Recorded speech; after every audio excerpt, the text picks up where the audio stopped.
That's You white identity liberal, you politics. white So, Royce, liberals, hold you on a white second. liberals, Hold on you a white second, liberals Royce. hate when black men vote Republican. You hate when black men say that they like being American citizens. You hate when black men say that we want to have a border. You hate when black men say stop sending our money to the Ukraine. And you go to the WWE politics to Hold on a try and second, defend your Royce. latent racism. That's Hold what on it a is. second, Royce. Hold on a second, Royce. Aren't you against identity politics? Absolutely. So what are you talking about white liberals for?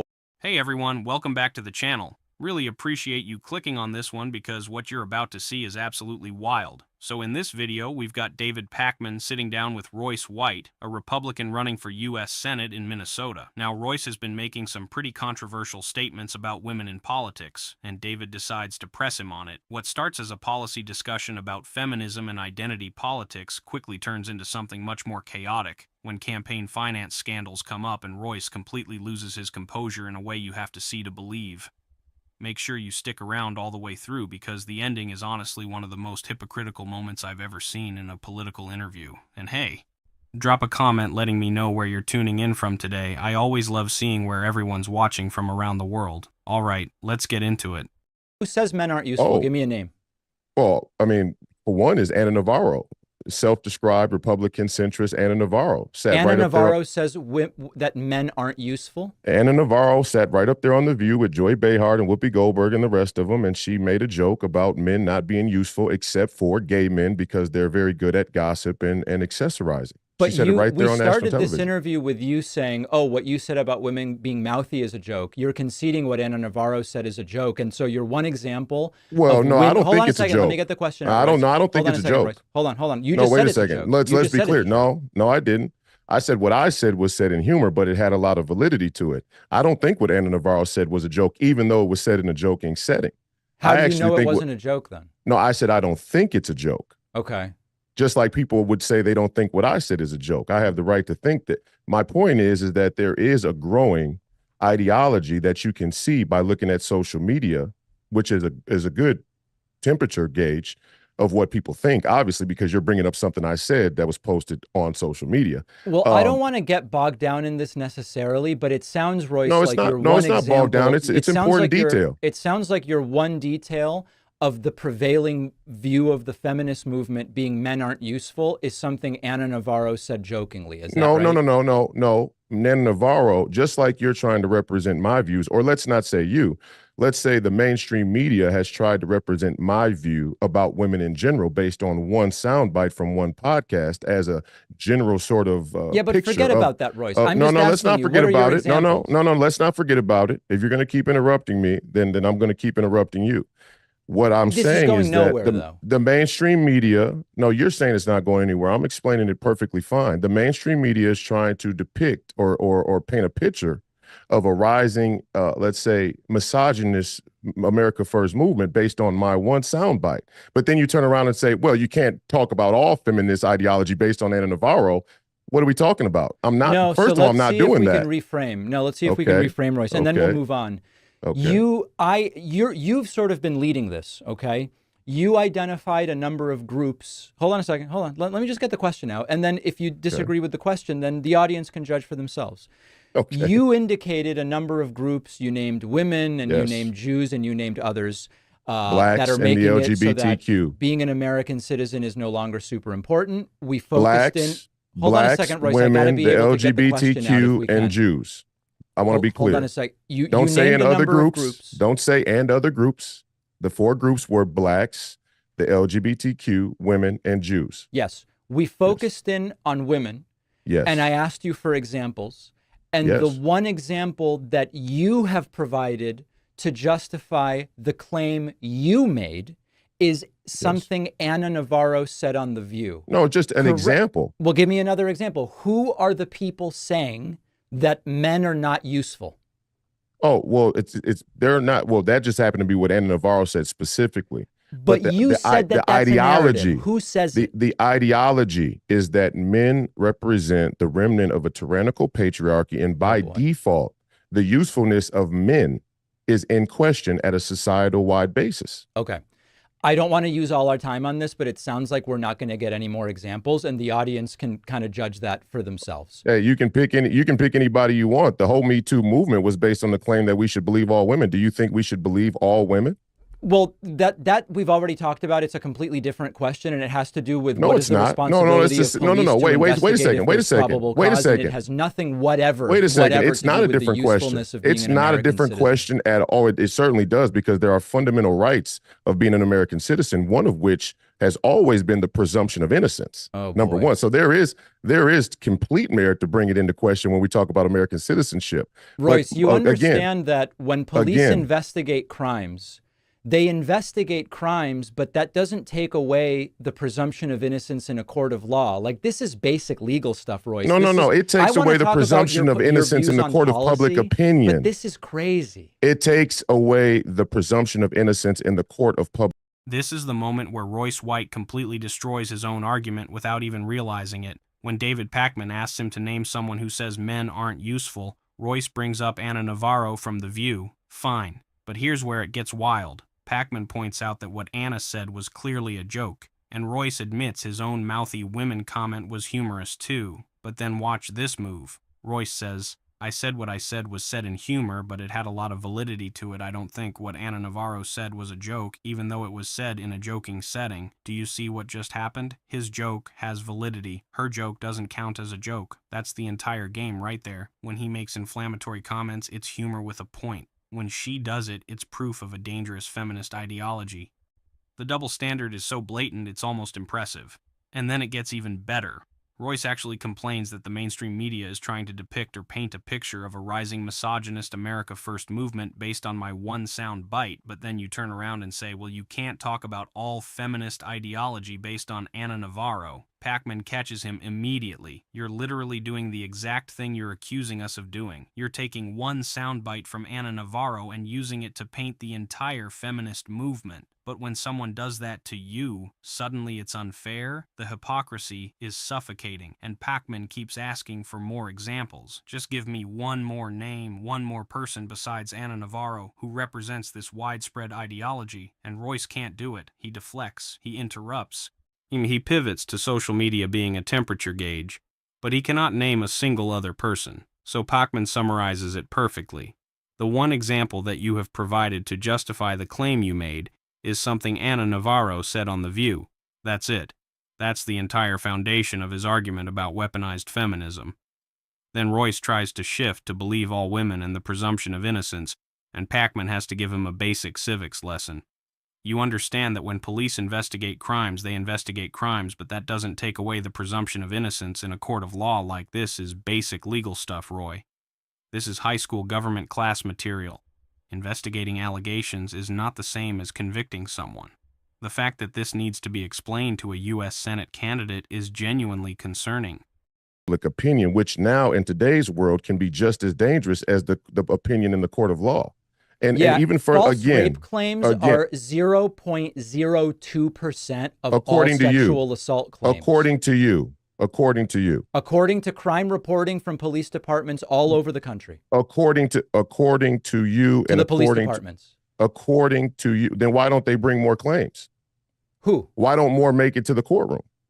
What claims? Because they lack evidence. The reason why police departments say, first of all, again, you're trying to sidetrack me and you keep interrupting me. You brought Royce, me on your show. You created this sidetrack. You brought me on your show. You brought me on your show. And we're not you asked talking me about a question about women. About. I'm answering a question about feminists and the feminist movement. Hold on, Royce. You the point is when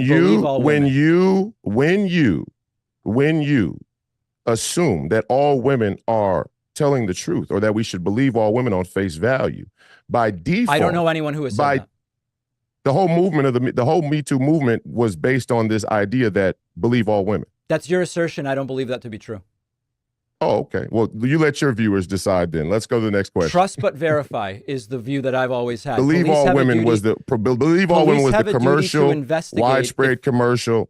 Believe all women was the widespread commercial and cultural sentiment from the Me Too movement, 150,000%. You know, Royce, you sidetracked us on believe all women, right? You brought it up out of nowhere. The believe all women idea is a part of the claim that women have become mouthy. Okay. Let me ask about a couple of other things. And I will say, I will say, yeah, in that vein, yeah, when women are allowed to say things about men with no boundaries or no constraints whatsoever, and it's culturally accepted across American culture and across political culture, that is, in my opinion, more than a valid reason to be able to say, hey, women are getting out of control. And I do think radical feminists are getting out of control. I should have been more specific, but I get the thought I was point being that humorous. You think women are out of control. I got it. No. I said radical feminists are out of control. Be clear. And they are. That's why they're bringing their children to drag stripper shows. Let me ask about a couple of things. Do you think that's okay? Do you think it's okay to sexualize children at drag stripper shows? I don't think the children are being sexualized if they go to a drag show. No, I just don't think that that's the sexualization. You don't think children are being? Would it be okay for me as a grown adult male to take underage kids to a regular strip club? I don't think they're allowed. No. So why are they allowed to do it in Royce, but why aren't they allowed? Royce. Why aren't they allowed? Is it because of the alcohol or because of the sexualization? I don't know the laws around strip clubs. I couldn't tell you. But Royce, if maybe you should learn them though, because you're talking about drag shows. You have an opinion about the drag shows, and you say that's completely fine. Royce, you brought them up. But you have an opinion about. I'm gonna have to mute you, Royce. I'm gonna have to mute you. Okay. You're bringing up topics and then telling me I brought them up. This isn't a way to be interviewed as a serious I didn't say that. I didn't say you brought it up. I said you had an opinion about it. You told me I brought up believe all women and that I brought up drag shows. No, I didn't. Those issues no, I did not say that. They'll be able to watch it back and see for themselves how it went. I didn't say you brought it up. I brought it up. I'm going to bring up every topic I want to bring up. Oh, so you white liberals are not going to tell you. Yeah, I brought up the feminist movement and I brought up the drag stripper shows as an example. Can we continue the interview? For sure. Okay. Yeah. You brought up strip clubs. It was recently revealed you spent campaign donations at a strip club. Is that true? That's not true. Okay, it's been sourced very well by the Daily Beast. Where'd they get this information? The Daily Beast. Now Royce is spiraling because he knows he lost the Anna Navarro point, so he's doubling down on believe all women. He claims believe all women was the widespread commercial and cultural sentiment from the Me Too movement 150,000%. But here's the problem with that claim. The Me Too movement was about believing survivors enough to investigate their claims, not about throwing due process out the window. Royce is creating a straw man version of feminism that doesn't exist, then attacking it like he's making some brilliant point, and you can tell he's getting frustrated because he keeps interrupting and talking over Pakman. Then, out of nowhere, he pivots to drag shows. He says, I said radical feminists are out of control, be clear, and they are. That's why they're bringing their children to drag stripper shows. First of all, what does that have to do with anything we were just talking about? Second, notice how he added the word stripper to drag shows. That's intentional. He's trying to make it sound more scandalous than it is. So Pakman asks a completely reasonable follow-up question about strip clubs and whether it's the alcohol or the content that makes them age-restricted. And Royce admits, I don't know the laws around strip clubs, I couldn't tell you. So you're building an entire argument about what's appropriate for children, but you don't actually know the legal framework around adult entertainment venues. You're just making emotional arguments without understanding the actual distinction. Then Royce gets so worked up that Pakman has to literally say, you're bringing up topics and then telling me I brought them up. This isn't a way to be interviewed as a serious candidate, because that's exactly what's happening. Royce brings up believe all women, brings up drag shows, then accuses Pakman of sidetracking him when he asks follow-up questions. This is classic bad faith debate tactics. Throw out inflammatory claims, then cry victim when someone asks you to defend them. What's really happening here is that Royce came into this interview with talking points, not arguments. He expected to say women are mouthy and feminism is dangerous and have everyone nod along. But when he's asked to provide evidence, to name names, to explain his logic, the whole thing falls apart, because there's no substance underneath. And it's just vibes and grievance. First of all, the Daily Beast is not a good source. That's number one. But number two, it wasn't well sourced even in that article at all. It was a reference to a campaign filing with the FEC that was not done properly. Who didn't do the filing properly? Whoever was in charge of the filing. And who was that? Well, there were a number of people, I would assume, who were in charge of getting that accounting done, but it wasn't. You don't know who the people are doing your accounting? Oh, yeah, I know exactly. Yeah, I know who they are. Do you want me to list the entire list of people who worked on it? Yeah. So you have time for me to go through a list of people who worked on the filing, but you don't have time to talk about the details of the political issues you want to discuss? Well, how many people is it? Give me a break. Who do you people think you're fooling? I don't think we're fooling anybody. Who do you people think you're fooling? So the people who prepared I answered your question. The reports. I answered the question. I'm trying to understand it, Royce. The people who prepared the reports. The answer is no. The answer to your question is no. I haven't even asked the question yet. You did. You asked, did I spend campaign finance money on strippers? And you responded, and now I want to ask a follow-up. Okay. Your claim is there were filings which said you spent campaign funds at a strip club, but they were incorrect filings. No, they didn't say that I spent the funds at a strip club. Or no, let's say they didn't say that I spent the funds on strippers. But it was spent at a strip club. Well, strip club they sell food at the strip club, don't they? So you've spent the money on food at a strip club. Is that more accurate? You seem to be very unfamiliar with strippers and strip clubs and drag strip shows. So I'll inform you, maybe you aren't informed, that they do have food at strip clubs. So what you're saying is the money was spent at a strip club. No, wait, did you know that though? Did you know that? I know strip clubs have restaurants. Have you ever been to a strip club? One time. Did you like the food? No. You got to go to better strip clubs then. Okay. But so what you're saying is you did spend the money at strip clubs, but on food. Is that right? Well, I'm not saying that I spent the money.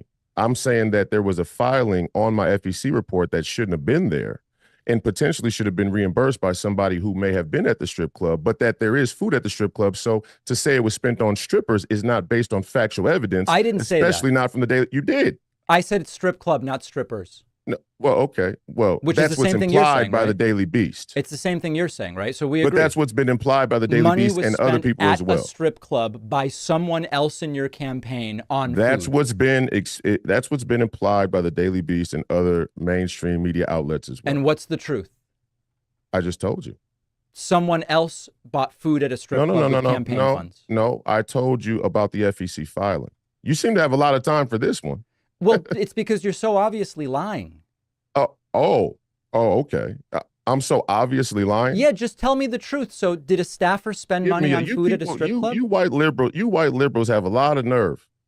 That's identity politics. You white liberals Royce. hate when black men vote Republican. You hate when black men say that they like being American citizens. You hate when black men say that we want to have a border. You hate when black men say stop sending our money to the Ukraine. And you go to the WWE politics to try and defend your latent racism. That's what it is. Hold on a second, Royce. Aren't you against identity politics? Absolutely. So what are you talking about white liberals for, especially when what do you I'm mean? A Hispanic Jewish immigrant from Argentina? Yeah, right, but you have a white liberal ideology. That's what's funny about it. Oh, that's something different. And now we get to the strip club campaign finance scandal. The Daily Beast reported that Royce spent campaign funds at a strip club, and when Pakman brings it up, Royce immediately attacks the source. But here's the thing. The Daily Beast didn't invent this story. They sourced it from FEC filings. Those are public records, government documents. So when Royce says it was a reference to a campaign filing the FBC that was not done properly, he's admitting the filing exists. He's just claiming it was filed incorrectly. But watch how his story keeps changing. First, it's not true. Then it's improperly filed. Then it's someone else on his campaign. Then maybe it was food. Then he doesn't know who did the filing. Then he knows exactly who did it but won't name them. Then he accuses Pakman of not having time to discuss political issues. But the contradictions are piling up so fast that Pakman finally just says, "You're so obviously lying." And honestly, what else can you say at that point? But here is where everything reaches its peak. Royce completely loses it and goes on this rant. You white liberals, you white liberals, you white liberals hate when black men vote Republican. You hate when black men say that they like being American citizens. You hate when black men say that we want to have a border. He's yelling about white liberals for 30 straight seconds, and Pakman lets him finish, then drops the perfect response. Aren't you against identity politics? Absolutely so. What are you talking about white liberals for? Especially when I'm a Hispanic Jewish immigrant from Argentina. That's checkmate. Now, Royce spent the entire interview complaining about how the left weaponizes identity politics, how they use race and gender to divide people, how being an American citizen should matter more than your identity group. And then the second he's cornered on the strip club story, he immediately plays the race card. You white liberals. Except Pakman isn't even white. He's a Hispanic Jewish immigrant. So Royce is using identity politics, using it incorrectly, after spending 40 minutes condemning identity politics. The lack of self-awareness is actually staggering, and when Pakman points out the hypocrisy, Royce tries to save face by saying Pakman has white liberal ideology, as if that makes it better, as if that's not still identity politics. You can't spend an entire interview saying identity doesn't matter, so then default to racial grievance the moment you're losing an argument. That's not principles, that's convenience.